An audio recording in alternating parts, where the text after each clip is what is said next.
ವಿರೋಧ ಪಕ್ಷ ನಾವೇನು ಮಾಡ್ಬೇಕ್ರಿ? ನಾವಿರೋದೇ ಅವ್ರಿಗೆ ಮೂಗ್ದಾರ ಹಾಕೋಕ್ಕೆ, ಅಂಕುಶ ಇದ್ದಂಗೆ.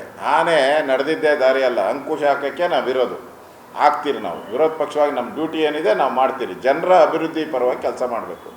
ಸತ್ತೋಗಿದೆ ಅಲ್ಲ ಸರ್ಕಾರ, ಅದಕ್ಕೆ ನಾವು ಏನೇನು ಕಸರತ್ತುಗಳನ್ನು ಮಾಡ್ಬೋದು ನಾವು ಮಾಡ್ತಾ ಇದ್ದೀವಿ. ಅದರಲ್ಲೇನು ಮುಚ್ಚುಮರೆ ಪ್ರಶ್ನೆನೇ ಇಲ್ಲ. ಅವ್ರ MLAಗಳನ್ನ ಕಂಟ್ರೋಲ್ ಮಾಡೋಕ್ಕೆ ಯೋಗ್ಯತೆ ಇಲ್ಲ ಅಂದರೆ ಅವ್ರ ಪಾರ್ಟಿಯಲ್ಲಿ BJP ಮೇಲೆ ಯಾಕೆ ಆಪಾದನೆ ಮಾಡಬೇಕು?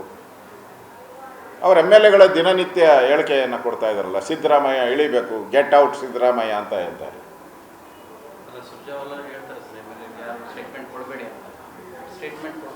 ಸುರ್ಜೇವಾಲಾ ಅವ್ರು ಸ್ಟೇಟ್ಮೆಂಟ್ ಕೊಡಬೇಡ ಅಂದರೆ ಅರ್ಥ ಕೊಡಿ ಅನ್ನೋದು ಅರ್ಥ. ಅಷ್ಟು ತಿಳ್ಕೊಂಬಿಟ್ಟವ್ರು ಕಾಂಗ್ರೆಸ್ ಅವರು. ಕೊಡಬೇಡ ಅಂತ ಹೇಳಿದ್ರೆ ಸುರ್ಜೇವಾಲಾ ಕೊಡಿ ಅಂತ ಅರ್ಥ ಅಂತ DK ಟೀಮ್ ಅರ್ಥ ಮಾಡ್ಕೊಂಬಿಟ್ಟವ್ರು. ಅದಕ್ಕೆ ಇವ್ರು ಎಷ್ಟು ಸರಿ ಸುರ್ಜೇವಾಲಾ ಹೇಳ್ತಾರೋ ಅಷ್ಟು ಎಕ್ಸ್ಟ್ರಾ ಕೊಡ್ತಾರೆ ಇವರು. ಆ ಪರಿಸ್ಥಿತಿ ಕರ್ನಾಟಕ. 3 ಪೈಸದ ಬೆಲೆ ಇಲ್ಲ ಸುರ್ಜೇವಾಲಾ ಅವ್ರ ಮಾತಿಗೆ. 3 ನಯಾ ಪೈಸೆ ಕವಡೆ ಕಿಮ್ಮತ್ತು ಕಾಸು ಬೆಲೆ ಇಲ್ಲ. ಅಷ್ಟು ಮರ್ಯಾದೆ ಕಳ್ಕೊಂಬಿಟ್ಟಿದ್ದಾರೆ ಸುರ್ಜೇವಾಲಾ.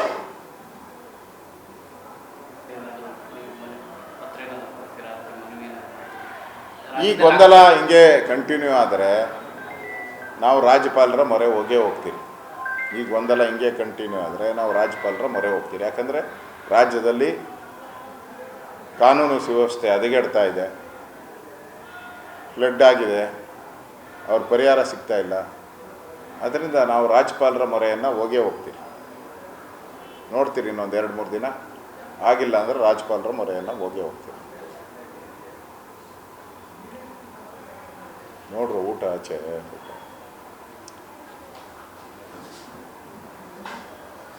ಇದೇನು ಗಲಾಟೆ ನೋಡ್ರಪ್ಪ.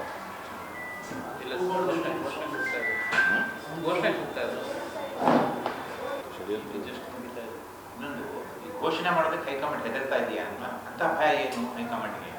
ಏನಾದರೂ ತೀರ್ಮಾನ ಮಾಡೋದು? ಈಗ ಸಿದ್ದರಾಮಯ್ಯ ಬಿಟ್ಟರೆ ಪಾರ್ಟಿ ಮುಣಗಿಸ್ಬಿಡ್ತಾರೆ. DKನ ಕೊಡಲಿಲ್ಲ ಅಂದರೆ DK ರೆಬಲ್ ಆಗ್ತಾರೆ. ಈ ಎರಡು ಇಕ್ಕಟ್ಟಿನ ಪರಿಸ್ಥಿತಿಯಲ್ಲಿ ಕಾಂಗ್ರೆಸ್ ಇದೆ. ಇವ್ರನ್ನ ಬಿಡೋಕ್ಕಲ್ಲ, ಒಂಥರ ಬಿಸಿ ತುಪ್ಪ ಇದ್ದಂಗೆ. ನುಂಗಕ್ಕೂ ಆಗ್ತಾ ಇಲ್ಲ, ಆಚೆ ಉಗುಳಕ್ಕೂ ಆಗ್ತಾಯಿಲ್ಲ.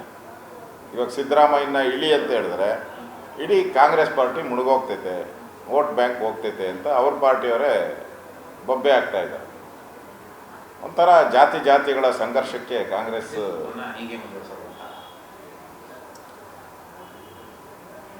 DK ಶಿವಕುಮಾರನ್ನು ಕೂಡ ನಾನು ಕಷ್ಟ ಬಿದ್ದಿದ್ದೀನಿ ಕೂಲಿ ಕೊಡಿ ಅಂತ ಕೇಳ್ತಾವ್ರು. ನಾನು ಕಷ್ಟ ಬಿದ್ದಿದ್ದೀನಿ ಕೂಲಿ ಕೊಡಿ ಅಂತ ಕೇಳ್ತಾ ಇದ್ದಾರೆ. ಅಂದರೆ ಸಿದ್ದರಾಮಯ್ಯನವರು ಓಸಿಗಿರಾಕಿ, ಅವರು ಕಾಂಗ್ರೆಸ್ ಪಾರ್ಟಿಯವರಲ್ಲ. ನಾನು ಒರಿಜಿನಲ್ ಕಾಂಗ್ರೆಸ್ಸು, 45 ವರ್ಷ 50 ವರ್ಷ ಕೆಲಸ ಮಾಡಿದ್ದೀನಿ. ಸಿದ್ದರಾಮಯ್ಯ ಬಂದು 15 ವರ್ಷ ಆಗೈತೆ ಅಷ್ಟೇ ಕಾಂಗ್ರೆಸ್ಗೆ ಅನ್ನೋ ಸ್ಪಷ್ಟ ಸಂದೇಶವನ್ನು DK ಶಿವಕುಮಾರ್ ಅವರು ಕಾರ್ಯಕರ್ತರಿಗೆ ಕೊಡ್ತಾ ಇದ್ದಾರೆ. ಹಳೆ ಕಾಂಗ್ರೆಸ್ಸ ಹೊಸ ಕಾಂಗ್ರೆಸ್ಸ, ಆ ಸಂದೇಶವನ್ನು DK ಶಿವಕುಮಾರ್ ಅವರು ಪದೇ ಹೇಳ್ತಾ ಇದ್ದಾರೆ. ಸಿದ್ದರಾಮಯ್ಯನವ್ರಿಗೆ ಒಂದು ರೀತಿ ಇನ್ಸಲ್ಟ್ ಮಾಡ್ತಾ ಇದ್ದಾರೆ. ನೀನು ಹೊರಗ್ನೋನು, ಮೊನ್ನೆ ಬಂದವರು, ನಾನು ಕಷ್ಟ ಬಿದ್ದು ಪಾರ್ಟಿನ ಕಟ್ಟಿದ್ದು, ನೀನು ಮಜಾ ಮಾಡ್ತಾ ಇದ್ದೀಯಾ, ನಾನು ಉತ್ತ ಕಟ್ಟಿದ್ದು, ಅವು ಬಂದು ನೀನು ಸೇರ್ಕೊಂಡಿದ್ದೀಯಾ ಅನ್ನೋ ರೀತಿ DK ಶಿವಕುಮಾರ್ ಅವರ ಡೈಲಾಗ್ಗಳೆಲ್ಲನೂ ಕೂಡ. ಸಂತೋಷ ನನಗೆ ಸಿದ್ದರಾಮಯ್ಯ ಮುಖ್ಯಮಂತ್ರಿ ಕಂಡ್ರೆ ಸಂತೋಷ, ಈ ಥರದ್ದೆಲ್ಲ ಭಾವನೆಗಳು ಹೇಳ್ತಾ ಇದ್ದಾರೆ. ಅಂದರೆ ಅವ್ರ ಮನಸ್ಸಲ್ಲಿ ಎಷ್ಟು ಫ್ರಸ್ಟ್ರೇಷನ್ ಇದೆ, ಕೋಪ ಇದೆ, ದ್ವೇಷ ಇದೆ.